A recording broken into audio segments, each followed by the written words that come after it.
Hello నమస్తే friends. రీసెంట్‌గా నేను మా ఊరికైతే వెళ్ళినప్పుడు మా ఊర్లో ఒక పెద్ద బావి ఉంది. ఆ బావిలో పిల్లోళ్ళు మునుగుతున్నారని తెలిసి నేనుగానే వెళ్ళిపోయాను చూడ్డానికి. తీరా వెళ్ళేసరికి అక్కడైతే ఎవరు లేరు.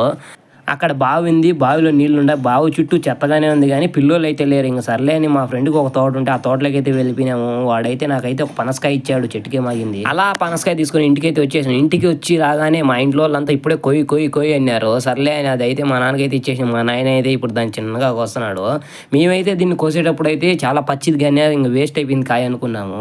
తీరా అయితే దాన్నయితే 2 ఉప్పులుగా అయితే మా నాన్న అయితే కోసేసాడు ఆ కాయని. ఆ పనసకాయ కోసేటప్పుడు అయితే వాసన అయితే చిన్న వాసన కాదు. స్మెల్ అయితే భలేగా వచ్చింది ఆ స్మెల్. మేమైతే ఇంకా కాయ చాలా మాగిపోయింది అనుకున్నాం. కాకపోతే లైట్‌గా పచ్చిగా ఉంది. కాకపోతే టేస్ట్ అయితే నిజంగా చాలా బాగుంది. ఆ తర్వాత 2గా కోసేసి మీరే చూడండి 2గా కర్బూజా ఎలా కోస్తారో అలా అయితే కోసేసాడు 2గా. ఆ తర్వాత ఇంకా 2 భాగాలుగా కోసుకున్నాము. కాయ అయితే చిన్నది గాని దాంట్లో ఉప్పులు గాని చాలా చిన్నటివి ఉన్నాయి. తీయాలంటేనే చాలా కష్టపడాలి. ఆ తర్వాత మా ఫ్యామిలీ అంతా కూర్చొని ఒక్కొక్కటి, ఒక్కొక్కటి అయితే చిన్నగా అయితే తీసాము. ఫైనల్‌గా అయితే ఆ పనసకాయ మొత్తం మేమైతే ఉప్పులన్నీ సెపరేట్ చేసేసాము. మీరే చూడండి వీడియోకి ఎలా ఉందో అది. టేస్ట్ అయితే నిజంగానే చాలా బాగుంది.